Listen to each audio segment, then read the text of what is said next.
আল্লাহ ডাক দিয়া কেরে গোলাম এই জবানটা দান করেছিলাম আমি আল্লাহ, এই সুন্দর কণ্ঠ দান করেছিলাম আমি আল্লাহ। আমি আল্লাহর দেওয়া কণ্ঠটা দিয়া মাঝে মাঝে যদি আমি আল্লাহকে আল্লাহ আল্লাহ বলে যদি ডাক দিতে পারতি, এরে বান্দা তোর নেতাকে ডাকলে নেতা খুশি হয়, তোর বাপকে ডাকলে বাপ খুশি হয়, মাকে ডাকলে মা খুশি হয়। মাঝে মাঝে যদি আমি আল্লাহকে আল্লাহ বলে ডাকতি, আমি আল্লাহ খুশি হয়ে যাইতাম, আমার কুদরতে অন্তরটাও ঠান্ডা হয়ে যাইত। তবে মুসলমান ব্যবধান কি? নেতার স্লোগান দিয়া নেতার প্রশংসা করে, পাইলা চা মিষ্টি অথবা কিছু টাকা। আর আমি আল্লাহর প্রশংসা যদি করতে পারো গো, আমি আল্লাহকে ডাকার মতো ডাইকা যদি আমি মালিক আল্লাহর কুদরতি অন্তর যদি ঠান্ডা করে দিতে পারো গো, আমি আল্লাহ তোমার নেতার মতো চা দিয়া মিষ্টি দিয়া টাকা দিয়া বিদায় করব না। আমি আল্লাহ কি দিয়া বিদায় করব জানো গো? আমি আল্লাহ তোমার নামটা জাহান্নাম থেকে কাটিয়া জান্নাতের খাতায় উঠাইয়া দিব। আজকে তো আল্লাহর দেওয়া জবানটা খুলিয়া, আল্লাহর দেওয়া জবানটা খুলিয়া আল্লাহর নামটা উচ্চারণ করতে আমাদের অনেক কৃপণতার ভাব দেখা যায়। কিন্তু যুবকরে একটা বার একটু চিন্তা করে দেখো না, কত আল্লাহর বান্দা মসজিদের নামাজের পরে মসজিদের বাহিরে যাইয়া দেখবা কত আল্লাহর বান্দা যুবক এভাবে হাত পাইতে আছে, আমাকে ভিক্ষা দাও, হাত পাইতে আছে। কিন্তু আমি যে অসহায়, আমাকে ভিক্ষা দাও, কথাটা বলার মতো ক্ষমতা তার নাই। বোবা লোকটা দাঁড়ায় আছে না নাই? আল্লাহ তো ইচ্ছা করলে পারতেন তোমাকে আমাকেও বানাইতে। কথা বলেন ঠিক কিনা? আজকে হাত বলো, চোখ বলো, জবান বলো, নিয়ামত আছে বিদায় কদর নাই। ও যুবক ভাই, এই নিয়ামত গুলা যার নাই তাকে যে জিজ্ঞাসা করে দেখো এক একটা নিয়ামতের কত দাম। জানি না আপনারা এই মাদারীপুর জেলার মুসলমান জীবনেও কখনো কাউকে প্রশ্ন করার সুযোগ পেয়েছেন কিনা জানা নাই। তবে আমার জীবনে আমি একজনকে প্রশ্ন করার সুযোগ পেয়েছিলাম। বেশি দিন আগের কথা নয়, এই তো গত কয়েক বছর আগের ঘটনা। উত্তরবঙ্গের রংপুর মাহফিল করে ঢাকার উদ্দেশ্যে রওনা হয়ে গেলাম। বাবাজি ট্রেনে আসতেছিলাম। বগুড়া পার হওয়ার পর আমার সিটের পাশেই দাঁড়ানো 15 থেকে 16 বছরের একজন যুবক আল্লাহর গোলাম, চেহারাটা বড় সুন্দর। দুঃখের বিষয়, ডানে তাকায় দেখি যুবকের ডান হাত নাই, বামে তাকায় দেখি যুবকের বাম হাতটাও নাই। দৃশ্যটা দেখে আমি আমার মালিক আল্লাহর দরবারে শুকর আদায় করলাম আর ডেকে বললাম, আল্লাহ কত সুন্দর নিয়ামত তুমি আমাকে দান করেছো মালিক। ইচ্ছা করলে পারতা তুমি আমাকেও যুবকের মতো বানাইতে। কথা বলেন ঠিক কিনা? এখন তো বাবা আমার ভিতরে প্রশ্ন জাগে, করব কিভাবে? হঠাৎ করে আমার সফর সঙ্গে উঠাইয়া যুবক আল্লাহর গোলামকে পাশে বসাইয়া এইবার প্রশ্ন করলাম, যুবক রে, ডানে তাকাইলাম দেখলাম ডান হাত নাই, বামে তাকাইলাম দেখলাম বাম হাতটাও নাই। বলো যুবক, এটা কি জন্ম থেকে না দুনিয়াতে আসার পরের ঘটনা? ওরে মাদারীপুরের মুসলমান ও যুবক ভাই, এই প্রশ্নটা করার সাথে সাথে তাকায় দেখি যুবকের চোখে পানি। আল্লাহর বান্দা চোখের পানি ছেড়ে দিয়ে কেঁদে কেঁদে বলে, হুজুর এটা জন্ম থেকে নয়, মাত্র কয়েক বছর আগের ঘটনা। কি হয়েছে রে ভাই? হুজুর বন্ধুদের আড্ডায় পরে মসজিদের ছাদে উঠছিলাম, কাজ চলতেছিল, রডের সাথে বিদ্যুতের সংযোগ ছিল, এটা আমার জানা ছিল না। অজানা সত্ত্বে আমি হাতটা লাগায়া দিলাম, মারাত্মক অ্যাক্সিডেন্ট হয়ে গেল। হুজুর মা আমাকে নিয়ে বড় চিন্তায় পড়ে যায়। মা একটা দৌড় মাইরা ডাক্তারের কাছে হাজির হয়ে যায়। ডাক্তারের কাছে যাইয়া ডাক দিয়া বলে, রে ডাক্তার, আমার ছেলেটা মারাত্মক অ্যাক্সিডেন্ট হয়ে গেছে, মনে হয় আর বাঁচবে না, চলো আমার বাড়িতে চলো। হুজুর, ডাক্তার আমার বাড়িতে আসলো। ডাক্তার বাড়িতে এসে আমাকে পরীক্ষা করে করে ডাক দিয়া বলে, রে যুবক, আল্লাহর গোলাম, জীবনটা যদি বাঁচাইতে চাও দুটি হাতের একটি হাতও রাখা যাবে না। আমি বললাম, রে যুবক, তখন তুমি কি জবাব দিয়েছো বলো? এই কথাটা বলার পরে আবার তাকায় দেখি যুবকের চোখে পানি। আল্লাহর বান্দা চোখের পানি ছেড়ে দিয়ে কেঁদে কেঁদে বলে, হুজুর, ওই মুহূর্তে আমি আকাশের দিকে তাকাইয়া আমি আল্লাহকে ডাক দিয়েছি, আল্লাহ। ওই মুহূর্তে আমি আকাশের দিকে তাকাইয়া বলেছি, আল্লাহ। এরে মাদারীপুরের মুসলমান, একটা ডাক দাও না, মালিকের নামটা বলো না, আল্লাহ। হয় নাই যুবক, মায়া লাগা একবার বলো না, আল্লাহ। ও যুবক, এবার যুবক ডাক দিয়ে হুজুর, আমি আল্লাহকে ডাকলাম, ডাইকা বললাম, ও আকাশের মালিক আমার আল্লাহ, তুমি আমার হাত নামক নিয়ামত নিয়ে যাও, অসুবিধা নাই, তবু বিনিময় তুমি আমার জীবন নামক নিয়ামতটা বাঁচায়া দাও। আমি বললাম, এরে যুবক, জীবন বাঁচানোর জন্য দুটি হাত কাটতে রাজি হইছো, ভালো কথা, কিন্তু বলো যুবক, তুমি খানা খাও কিভাবে, বাথরুমে যাও কিভাবে, জামা কাপড় পরো কিভাবে? প্রশ্ন জাগে কি জাগে না? এরে রাজৈর থানার মুসলমান, আমার হাতের দিকে তাকায়া দেখো রে যুবক, এই যে হাতের মধ্যে একটা ঘড়ি দেখা যায়, এই ঘড়িটা পরার জন্য কিন্তু বাবা আমার আর একটা হাতের প্রয়োজন হয়। এই যে চশমাটা পরলাম, চশমাটা পরতে হলে দেখে হাতের প্রয়োজন হয়, কিন্তু বাবা আমার তো এখন প্রশ্ন জাগে, আল্লাহ, তোমার এই বান্দার ডানে তাকাইলাম, দেখলাম ডান হাত নাই, বামে তাকাইলাম, দেখলাম বাম হাতটাও নাই, তোমার এই বান্দা কিভাবে খানা খায়, কিভাবে বাথরুমে যায়, কিভাবে জামা কাপড় পরে? প্রশ্ন জাগে কি জাগে না? বাবারে এখন প্রশ্নটা করার পরে যুবক কয়, হুজুর, ও হুজুর, পেটে যখন ক্ষুধা লাগে মাঝে মাঝে ঘরের মধ্যে প্রবেশ করি, তাকায় দেখি আমার জনম দুঃখিনী মা আমার জন্য খানা রেডি করে মা বাহিরে কাজে লিপ্ত হয়ে গেছে। তখন পেটে ক্ষুধা নিয়ে একবার আমি খানার দিকে তাকাই, আর একবার আমার মায়ের চেহারার দিকে আমি তাকাই, আর আকাশের দিকে তাকায় বলি, আল্লাহ, আজকে আমার হাত নামক নিয়ামতের যে কত দাম এতদিন বুঝি নাই, আজকে বুঝতেছি রে মালিক, যদি হাত নামক নিয়ামত থাকতো, পেটে ক্ষুধা নিয়ে মায়ের চেহারার দিকে তাকায় তাকা লাগতো না, ঠিক কিনা? ও বাবা, ঘটনা বলার উদ্দেশ্য ছিল না, বুঝাইতে চাইলাম, হাত বলো, চোখ বলো, জবান বলো, নিয়ামত দান করলেন কে? সে আল্লাহর দেওয়া জবানটা খুলিয়া সবাই কালিমাতুশ শুকর আদায় করে আবার বলি আলহামদুলিল্লাহ। মাইক ভালো, সমস্যা নাই, এই ভিতরের সাউন্ডটা আমাকে আর একটু ভালো দিতে হবে, একটু রিভাব দিয়ে একটু মারা ঘুরে দাও, একটু মশলা মশলা দাও।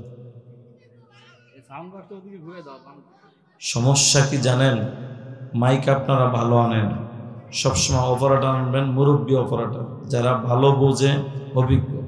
এই পোলাপান যারা, এদেরকে ট্রেনিং একটা দেয় আর একটা দেয় না, বাড়াবি এই ট্রেনিং দেয় না, কমাবি এই ট্রেনিংটা দিয়ে রাখে, এই জন্য ওকে হাত ওই জায়গাটার মধ্যেই থাকে, ঠিক আছে?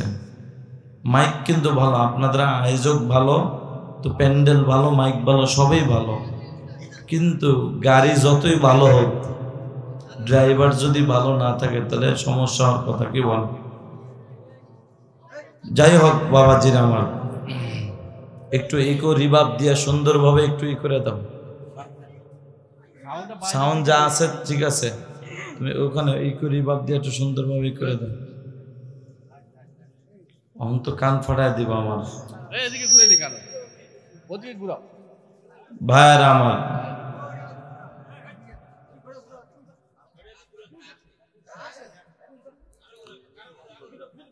যে কথা বলতেছিলাম,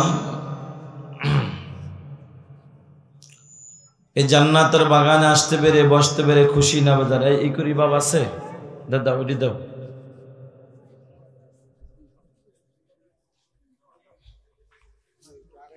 জি জি জি বসতেছি। আলহামদুলিল্লাহ, আমি এখন আমার মূল আলোচনায় ঢুকবো ইনশাআল্লাহ। তার আগে জানতে চাই আপনাদেরকে ওয়াজ শোনার মতো রুচি আছে, মনোযোগ আছে, ঘুম আসতেছে, সজাগ আছেন? এই কি বলে মাদারীপুর জেলার আর এই রাজৈর থানার মুসলমান তো এত তাড়াতাড়ি ঘুমানোর কথা না। একটু পরীক্ষাটা করি, সবাই কি সজাগ? সত্যি করে বলেন, সবাই সজাগ? দেখি তো ঘুমাইছেন কে কে, হাত জাগান। কিও ওরে বাবা, এই রাজৈর থানার মুসলমানের এত পাওয়ার, ঘুমের মাঝে হাত জায়গা বসে থাকে। অসুবিধা নাই, অসুবিধা নাই। এই ভাই, আপনার বাড়ি মাদারীপুর জেলার রাজৈর থানা, আমার বাড়ি বরিশাল। আপনি একবার দুইবার নয়, শতবার হাত জায়গায় যদি বলেন ও বরিশালের হুজুর ঘুমাইছি, কসম আল্লাহর বিশ্বাস হবে না। কারণ আমরা বরিশালের মানুষ ভালো করে জানি, ঘুমন্ত মানুষ কখনো হাত জাগাইতে পারে না। ঠিক কিনা? দিলাম পাশ করে একটা চা খাওয়াই দিয়ে। এবার আসেন বাবা, আপনারা জান্নাতের বাগানে আসতে পেরে সবাই তো খুশি মাশাআল্লাহ। খুশি না হলে তাহলে সবাই আসতেন না, বসতেন না। এর মধ্যে খুশির মধ্যে আবার কিছু ভাগ আছে, কেউ কম কেউ বেশি, নাকি? এখন কারা বেশি খুশি কারা, এটা আবার আমি আরেকবার 1 মিনিট অনুমতি দিলে একটু পরীক্ষা করব। বেশি খুশি কারা একটু পরীক্ষা করি। এই জান্নাতের বাগান এমন একটি বাগান, এই দামি জায়গা, যে একে অপরকে জায়গা করে দিবে আল্লাহ তাআলা পরকালের ওই চিরস্থায়ী জান্নাতে তাকে জায়গা করে দিবেন। সুবহানাল্লাহ বলেন। এবার আমি আপনাদেরকে বলতে খুব কষ্ট হয়, যারা বেশি খুশি, এদিকে তাকান, যারা বেশি খুশি, আমি একটু কষ্ট দিব আল্লাহর জন্য। বাবা বেয়াদবি মাফ করবেন, এখানে যা করব সব কার জন্য? আল্লাহর জন্য। আর যারা বেশি খুশি আছেন, আমি তাদেরকে বলবো মাত্র 3 সেকেন্ডের মধ্যে আল্লাহু আকবার বলে দাঁড়িয়ে যাবেন। যারা বেশি খুশি দেখি তারা নারে তাকবীর। মাশাআল্লাহ, এই যে এখনো যারা উঠতে আছে, এরা আসলে মুরব্বী মানুষ, এদের একটু কষ্ট হয়। এবার একটু জিকিরের সাথে সাথে বাবা এই হাঁটা অবস্থা আর একটু সামনে আগান, সামনে আর একটু। লা ইলাহা, হ্যাঁ আগান, বসেন বসেন। আগানো হইলে বসবেন, না গায়ে বসেন। লা ইলাহা ইল্লাল্লাহ, লা ইলাহা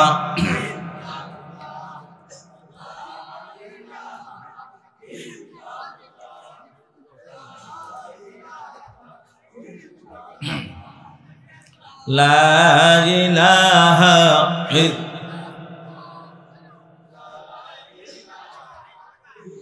ফাঁকা আছে? এখন কোনো ফাঁকা আছে? মুরব্বী, এই যে সামনে দিয়া ফাঁকা। মাশাআল্লাহ, অনেক অনেক আগাইছেন আলহামদুলিল্লাহ। এবার তো জায়গা হয়েছে নাকি? রাগ করছেন? এখন পিছনের বাইরে যারা আছেন, এই আপনাদের জায়গা করে দিছে। এখন যদি আপনারা না আগান, আগাইতে যদি কষ্ট হয় তাহলে বলেন আমি আগাই। মনোযোগ আছে? ঘুম আসতেছে? সজাগ আছেন? এবার একটু আগে ঘুমন্ত ব্যক্তিরা হাত জাগাইছেন, ওটা মাথায় রাখেন। এবার হাত জাগাইবেন, সজাগ আছেন যারা হাত জাগাইবেন তারা। শুধু হাত জাগাইলে হবে না, একটা তাকবীর আওয়াজ হবে, দেওয়া যাবে তো ইনশাআল্লাহ। গলাটারে হালকা একটু কাশ দিয়ে গলাটা ক্লিয়ার করে নেন। এবার দেখি তো সজাগ আছেন কে কে? নারে তাকবীর। মাদারীপুরের মুসলমান, তাকবীর আওয়াজ দিতে কি আপনাদের ভয় লাগতেছে নাকি? কিসের ভয়? কোনো ভয় নাই। বিগত দিনে এমন দিন গিয়েছে মুসলমান নারায়ে তাকবীর আল্লাহু আকবারের স্লোগানটাও পর্যন্ত আমরা বাংলার জমিনে দিতে পারি নাই। কথা বলো ঠিক কিনা? স্বাধীন বাংলাদেশে মুসলমান এখন নারায়ে তাকবীর আল্লাহু আকবারের স্লোগান দিবে।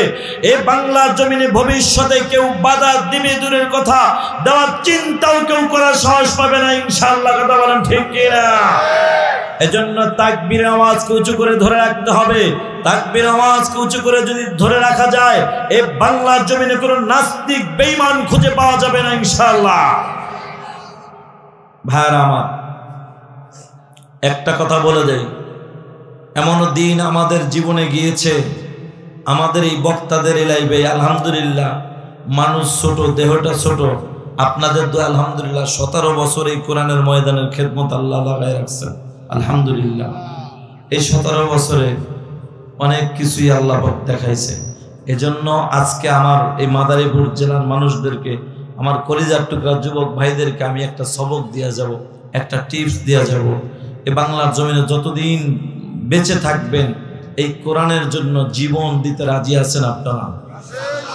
এই কোরআনের ইজ্জতে জীবন দিতে কারা কারা তৈরি আছেন? নারে তাকবীর! আল কোরআনের আলো, ও মুসলমান, কোরআনের আলো শুধু ঘরে জ্বালাইলে হবে না, ঘরে জ্বালাইলে হবে না। এখন থেকে প্রতিজ্ঞা করতে হবে, আল কোরআনের আলো ঘরে বাইরে এমনকি রাষ্ট্র পর্যন্ত কোরআনের আলো জ্বালাইতে হবে। কথা বলেন ঠিক কিনা?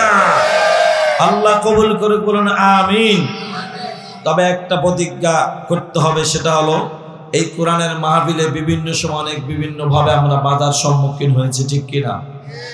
অনেক অনেক অনেক কপাল পোড়ারা, আমি বলবো না সে ভদ্রলোক, সে অভদ্র, সে কপাল পোড়া, স্টেজ আইসা ওলামায়ে কেরামকে বলে হুজুর এই ওয়াজ করেন না, সেই ওয়াজ করেন। এরকম বেয়াদব আছে না? এই বেয়াদবের চান্স কিন্তু আর ভবিষ্যতে হবে না। কথা বলেন ঠিক কিনা? তুমি সম্মান পাইছো, তোমাকে সম্মান দেওয়া হয় যে সম্মানের সাথে স্টেজে আদবের সাথে বসে থাকবা। তুমি যত বড় নেতা হও, যত বড় এমপি, মন্ত্রী, মিনিস্টার হও, কিন্তু একজন ওলামায়ে কেরাম যিনি কোরআনের আলেম বয়ান করতেছেন, তার সম্মানের সাথে তোমার সম্মান কিচ্ছুই না। কথা বলো ঠিক কিনা? স্টেজে দাঁড়ায় কথা বলতে হলে আদব রক্ষা করে কথা বলতে হবে। এজন্য পিছনে যা কাছে সব আমরা মাফ করে দিই, সব বাদ।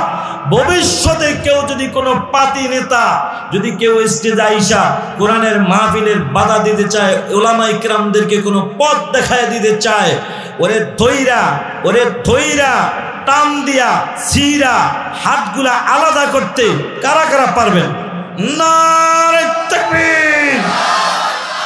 হাত নামান। আর একটা বুদ্ধি শিখায় দেয়, আপনাদের পায়ে, আপনারা মাহফিলে যারা আসছেন সবাই তো খালি পায়ে আসছেন, জুতা নিয়ে আসছেন? মাশাআল্লাহ, সবাই জুতা নিয়ে আসছেন। তাহলে নিজের জুতা তো নাকি? আচ্ছা, এই জুতা এতদিন রাখছেন দূরে, এখন আর দূরে রাখা যাবে না, এখন একদম নিকটে রাখবেন, কাছে রাখবেন। কেন? এতদিন জুতা দূরে রাখছেন, কাছে রাখছেন, যেখানে রাখছেন চোরের ভয়ে। ও বন্ধু, জুতা যদি চুরি হয়ে যায়, সেই জুতা পরের দিন আবার কিনা যায়, মাদারীপুর যায়। কথা কোন ঠিক কিনা? কিন্তু মুসলমানের ঈমান চোর দুনিয়ার জমিনে ভরে গেছে। এখন ঈমান চুরি করার জন্য কেউ যদি আসে আর তাকে যদি ছেড়ে দেওয়া হয়, ঈমান যদি চুরি হয়ে যায়, ঈমান কিন্তু সহজে কেনা যায় না। কথা বলো ঠিক কিনা? এজন্য ঈমান চোরওয়ালাকে এই জুতা দিয়া সাইজ করতে, ভবিষ্যতে কোরআনের ময়দানে কেউ বেয়াদবি করলে জুতার বাড়ি দিয়ে তাদেরকে, ঈমান চোরদের চরম সাইজ করতে কারা কারা তৈরি আছেন দেখি তো? নারে তাকবীর! আল্লাহ আপনি কবুল করেন। এই রাজৈর থানার মুসলমান ইনশাআল্লাহ এরা আসলে আলহামদুলিল্লাহ ইমানি পাওয়ারে ভরপুর। আপনাদের আলহামদুলিল্লাহ ইমানের ব্যাটারি চার্জ আপনারা ফুল দিয়া বসছেন, আর ফুল তো হবেই। কিছুদিন আগে আপনারা তাবলিগ গেছেন, এক চিল্লার মানে তাবলিগ বিশ্ব ইজতেমার ময়দানে 3 দিনে যা ইমানের ব্যাটারি চার্জ দিয়ে আসছেন। এই যে কয়েকদিন আগে, 2-3 দিন আগে চরমনায় 19, 20, 21 মাহফিলে যায় চরমনায় যারা গিয়েছেন আল্লাহর বান্দারা, তারা ইমানের ব্যাটারি চার্জ দিয়ে আসছেন। কথা কোন ঠিক কিনা? এই জন্য মাদারীপুর কথা বলে খুব মজা পাচ্ছি। আল্লাহ কবুল করুক, আমিন। ভাইরা, এখানে আমরা যারা আছি সবাই কিন্তু আমরা জান্নাতের মেহমান হতে চাই, জান্নাতে যেতে চাই, কথা কোন ঠিক কিনা? আমি দেখতে চাই ও নবীর উম্মত, এখানে আমরা যারা আসলাম বসলাম, আমাদের মধ্যে জান্নাতে যাওয়ার আশা দেখি তো কার কার আছে? নারায়ে তাকবীর। আল্লাহ আপনি সবাইকে কবুল করেন, আমিন। তবে বাবাজিরা আমার, বাবাজিরা আমার, জান্নাত হাত জাগায় জান্নাত পাওয়া যাবে না।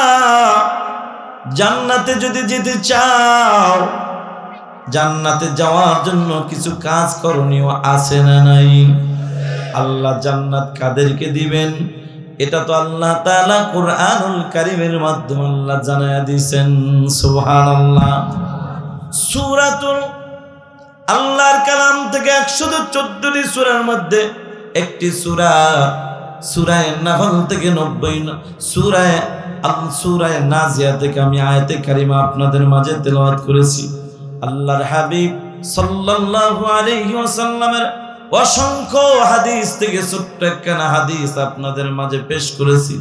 আমার তেলাওয়াতকৃত আয়াত ও হাদিসের উপরে ইখলাসের সাথে আমলের নিয়তে ধৈর্যের পরিচয় দিয়ে অল্প সময়ের মধ্যে কিছু কথা বলার সাথে সাথে আপনাদের মতো নেককার পরহেজগার আল্লাহওয়ালা বান্দাদেরকে ইখলাসের সাথে আমলের নিয়তে ধৈর্যের পরিচয় দিয়ে অল্প সময়ের মধ্যে কিছু কথা শ্রবণ করার তৌফিক আমার আল্লাহ দান করুক, আমিন। আল্লাহ তাআলা বলেন, যে আয়াতে কারিমা আপনাদের মাঝে তেলাওয়াত করেছে, আল্লাহ বলেন, বিসমিল্লাহির রহমানির রহিম।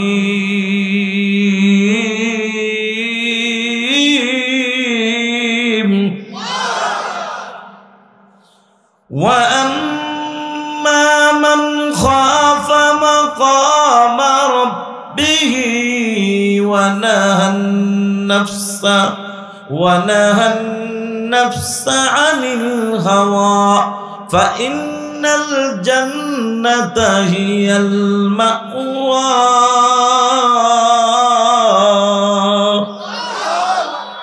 আল্লাহ তাআলা বলেন, আম্মা মান খাফা মাকাম রাব্বি, আমি রবের সামনে দাঁড়ানোর ভয় নিয়া, ওয়া নাহান নাফসা আনিল হাওয়া, নিজের নফসটাকে যে পবিত্র রাখবা, মানে গুনাহ মুক্ত রাখবা। আল্লাহ তাআলা বলেন, ফাইনাল জান্নাতা হিয়াল মাওয়া, নিশ্চয়ই তার ঠিকানা হলো মালিকের জান্নাত। সুবহানাল্লাহ। আল্লাহ জান্নাত কাকে দিবেন? এই যে আল্লাহ ওয়াদা করেছেন আত্মাটাকে যে পবিত্র রাখবা, মানে গুনাহমুক্ত রাখবা। ওরে নবীর উম্মত, আপনার আমার এই শরীরের মধ্যে, এই বিশাল বড় দেহের মধ্যে, শরীরের মধ্যে একটা টুকরা আছে, গোস্তের একটা টুকরা আছে। যে গোস্তের টুকরাটা যদি ভালো হয়ে যায়, পুরা মানুষটাই ভালো মানুষে পরিণত হয়ে যায়। সুবহানাল্লাহ।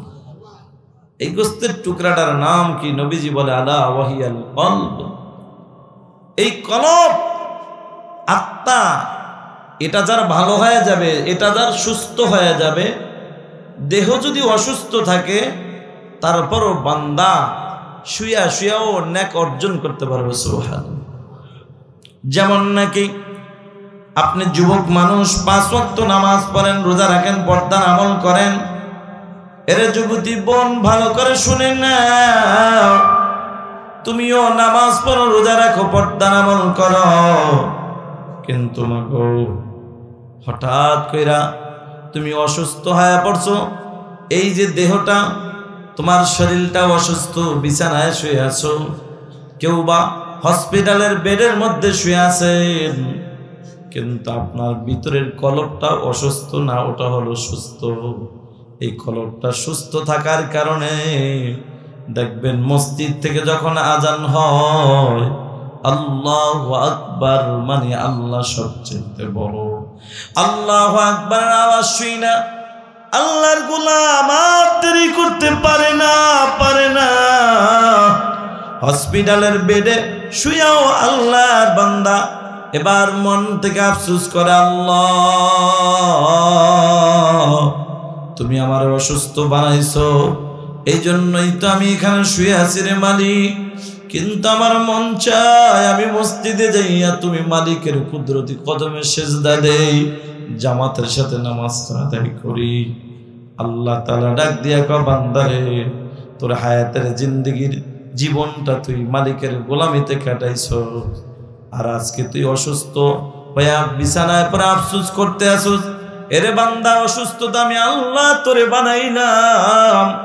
যা বান্দা যা যা, আমি আল্লাহ অসুস্থ বানানোর পরেও তুই যেহেতু ওখানে বইসা আফসোস করতেছ, জামাতে নামাজ পড়বি। যারে বান্দা যা যা, আমি আল্লাহ হসপিটালের বেডে শুয়ায়ও আমি আল্লাহ জামাতের নামাজের সওয়াব তোর আমল নামায় দিয়া দিলাম। ভাইরা আমার, এই করি বাবা আছে তুমগো আছে না? বোঝো না কোনটা? বোঝো কিছু? কি বোঝো? ইকো দাও, একটু রিভাব দাও। ভাইরা আমার, যে কথা আমি বলতেছিলাম, وَأَمَّا مَنْ خَافَ مَقَامَ رَبِّهِ وَنَهَى النَّفْسَ عَنِ الْهَوَى, আল্লাহ বলেন আমি রবের সামনে দাঁড়ানোর ভয় নিয়া, وَنَهَى النَّفْسَ عَنِ الْهَوَى, নিজের নফসটাকে যে পবিত্র রাখবা, গুনাহ মুক্ত রাখবা, আত্মাটাকে যে পবিত্র রাখবা। মালিক বলেন ফাইনাল জান্নাতা হিয়াল মাওয়া, নিশ্চয়ই তার ঠিকানা হলো মালিকের জান্নাত। সুবহানাল্লাহ। বন্ধুরে, এখন আল মালিক যে তোমাকে আমাকে জান্নাত দিবেন, এখন কোন জান্নাত দিবেন, জান্নাতটা কত বড় বড় না ছোট একটু জানার দরকার আছে না? মুমিন বান্দাদেরকে আল্লাহ তাআলা যত জান্নাত দিবেন, এর মধ্যে সবচেয়ে ছোট যে জান্নাতটা দিবেন, ওই জান্নাতটাও হবে এ দুনিয়ার 10 দুনিয়ার সমান। জোরে কোন সুবহানাল্লাহর আওয়াজটা বের হইতো যদি কইতো আল্লাহ জান্নাত। একটা বার সুবহানাল্লাহ বললে তোর আমলনামায় এই মাদারীপুর জেলার মধ্যে রাজৈর থানার মধ্যে 1% করে জমি বাজেট করে দিব আমি আল্লাহ। তই দেখতেন সুবহানাল্লাহর আওয়াজ উপরে কাপড় ছিটে যেত। কথা কোন ঠিক কি না? কারণ এইটা হলো নগদ, আর আখিরাতের জমিন আর জান্নাত ঘর বাড়ি এটা হলো বাকি। মুমিন আমরা মুসলমান নামে মুমিন, আমরা নগদে বিশ্বাসী, বাকিতে বিশ্বাসী না। কথা কোন ঠিক কি না? যেমন নাকি আল্লাহর হাবিব সাল্লাল্লাহু আলাইহি ওয়াসাল্লামের কাছে এক নামদারি মুনাফিক আয়েশা, নামদারি মুসলমান কিন্তু মূলত মুনাফিক। আয়েশা ডাক দিয়া কয়, ইয়া রাসূলুল্লাহ, আমার বাড়িতে একটা খেজুর গাছ আছে, খেজুর গাছে খেজুর হইয়া পাইকা আমার মুসলমানের ভাই আছে, একটা মুসলমান ভাই, তার পাশের বাড়ি হলো আমার পাশের বাড়ি, আমাদের দুজনের বাড়ি হলো একই জায়গায়, কিন্তু আমার খেজুর গাছটার মাথাটা ঝুঁকে তার বাড়ির উপর পড়ছে, এজন্য পাকা খেজুর পরে টোকায়া খায়া ফেলায়। নবীজি, আমি আপনার কাছে বিচার নিয়ে আসছি, বলেন না, আপনি একটু এটার সুন্দর সমাধান দিয়ে দেন। আল্লাহর নবী তো আল্লাহর পর শ্রেষ্ঠ বিচারক, নবীজি বিচার করবেন, তবে বিচারের মধ্যে কিন্তু জানার দরকার শরীয়তে বিচার কয়টা। শরীয়তে বিচারের নিয়ম হলো 2টা, একটা হলো আপোষের বিচার আর একটা হলো আইনের বিচার। আইনের বিচার আমি করব, কার গায়ে পড়লো কার গায়ে পড়লো না এটা দেখার সুযোগ নাই, এটা হলো আইনের বিচার। আর একটা হলো আপোষের বিচার, উভয় পক্ষকে একত্রিত বানাইয়া তাদেরকে খুশি রাইখা রাজি রাইখা সুন্দরভাবে সমাধান দেওয়ার নাম আপোষের বিচার। সুবহানাল্লাহ। বিশ্বনবী জনাবে মুহাম্মদুর রাসূলুল্লাহ সাল্লাল্লাহু আলাইহি ওয়াসাল্লাম এখন আপোষের বিচার করবেন। নবীজি আপোষ দিয়ে শুরু করলেন। আল্লাহর নবী বললেন, ভাই তুমি না দাবি করেছো তুমি নিজে মুসলমান, তাহলে তোমার পাশের বাড়ির ভাই তিনিও মুসলমান। আল মুসলিমু আকুল মুসলিম, এক মুসলমান অপর মুসলমানের ভাই। তাহলে তোমার ভাইয়েরা তোমার গাছের খেজুর টোকায় খায়া ফেলাইছে, এমন দামি কোনো খেজুরও না যেই খেজুরগুলা খাইলে পেট ভরবে, এমন দামি কোনো খেজুরও না যেটা বাজারে বিক্রি করলে অনেক মূল্য পাইবা। তার চাইতে দুনিয়ার এই সামান্য খেজুরের দাবি যদি ছেড়ে দাও, আল্লাহ তাআলা খুশি হইয়া জান্নাতের দামি খেজুর তোমারে খাওয়ায়া দিবে। এবার মুনাফিক ডাক দিয়া কও, আল্লাহর নবী, দুনিয়ার খেজুর যতই ছোট হোক এটা হইল নগদ, আর পরকালের খেজুর যত বড় দামি হোক না কেন ওটা হলো বাকি। আমি এই পরকালের বাকির আশায় নগদ ছাড়তে আমি পারবো না। আল্লাহর নবীর মনটা খারাপ। আল্লাহ তাআলা সাথে সাথে আয়াতে কারিমা নাজিল করে দিলেন, ফাযাক্কির, ও নবী ওয়াজ করেন, ওয়াজ বন্ধ করেন না। ইন্নাফাআতিল যিকরা, নিশ্চয়ই ওয়াজের দ্বারা উপকার হবে। সুবহানাল্লাহ। বুঝ হয়ে গেল। দেখেন দুনিয়ার নগদের আশাবাদী কারা? বেঈমানেরা। দুনিয়ার নগদের চাহিদা কাদের? বেঈমানদের। পরকালের বাকির আশা এটা মূল টার্গেট ইমানদারের। ইমানদার পরকালের বাকির আশাই দুনিয়াতে কিছু নগদ গ্রহণ করে, কিছু বাকি রাখে। মূল টার্গেটই থেকে ইমানদারের আখিরাত। কথা কোন ঠিক কি না ভাইরা আমার? ও নবীর উম্মতের দল, যে কথা বলতেছিলাম বাবাজিরা আমার, আল্লাহ তাআলা এই যে জান্নাত মুমিনদেরকে দিবেন ওয়াদা করেছেন, এই জান্নাতটা কত বড় জান্নাত শুনবেন কিনা? জিবরাইল আলাইহিস সালাতু ওয়াস সালাম আল্লাহকে একদিন ডাক দিয়া কয়, আল্লাহ, তুমি মুমিন ব্যক্তিদের সাথে যে ওয়াদা করেছো জান্নাত দিবা, এই মুমিনের জান্নাত আমি জিবরাইল আমিন একটু ঘুরে ঘুরে দেখতে চাই। কোন সুবহানাল্লাহ। মুমিনদের বাজেটকৃত জান্নাত দেখবেন যিনি, তিনি কে? তিনি হলেন ফেরেশতাদের সর্দার জিবরাইল আলাইহিস সালাতু ওয়াস সালাম। আল্লাহ কয়, না রে জিবরাইল, তুমি পারবা না, তোমার দ্বারা সম্ভব হবে না। সুবহানাল্লাহ। জিবরাইল আমিন ডাক দিয়া কয়, ইয়া রাসূলুল্লাহ, আপনি একটু অনুমতি দেন, আমি একটু টেস্ট করে দেখি, চেষ্টা করে দেখি। আল্লাহ ডাক দিয়া কয়, যাও যাও, যেহেতু চেষ্টা করার কথা বলছো, যাও, অনুমতি দিয়া দিলাম। আল্লাহর অনুমতি পাইয়া জিবরাইল আমিন এবার জান্নাতে ঢুকবেন। তবে এই জিবরাইল কোন জিবরাইল জান্নাতে ঢুকবেন জানেন?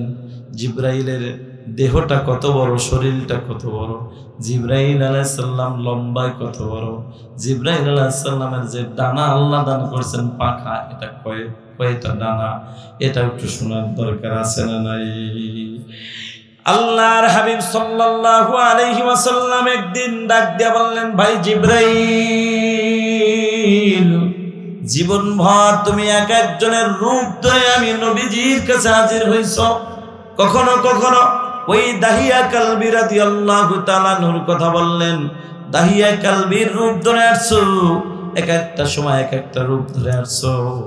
কিন্তু জিবরাইল, আমি নবীজির মনে আসা তোমার যে আসল রূপ আল্লাহ দান করছে, আসল যে আকৃতি, এই পুরা আসল আকৃতিটা আমি নবীজি একদিন দেখতে চাই।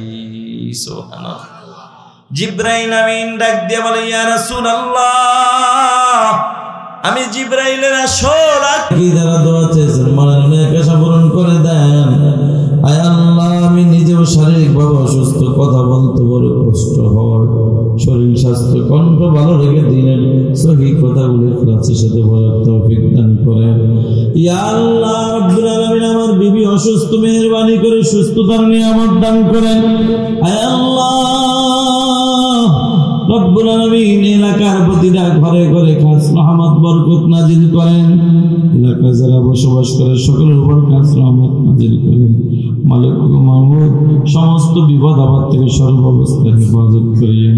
ওয়া সাল্লাল্লাহু তাআলা আলা খায়রি খালকি ওয়া নূরি আরশি সাইয়্যিদিনা মুহাম্মাদ ওয়া আলিহি ওয়া আসহাবিহি আজমাইন। রব্বুল আলামিন, এলাকার প্রবাস জীবন যারা কাটাচ্ছেন যুবক ভাইদেরকে আপনি নেক হায়াত দান করিয়েন। আল্লাহ প্রবাসী ভাইদেরকে সবাইকে সুস্থতার সাথে নেক হায়াত দান করিয়েন। ওয়া সাল্লাল্লাহু তাআলা আলা খায়রি খালকি ওয়া নূরি আরশিহি সাইয়্যিদিনা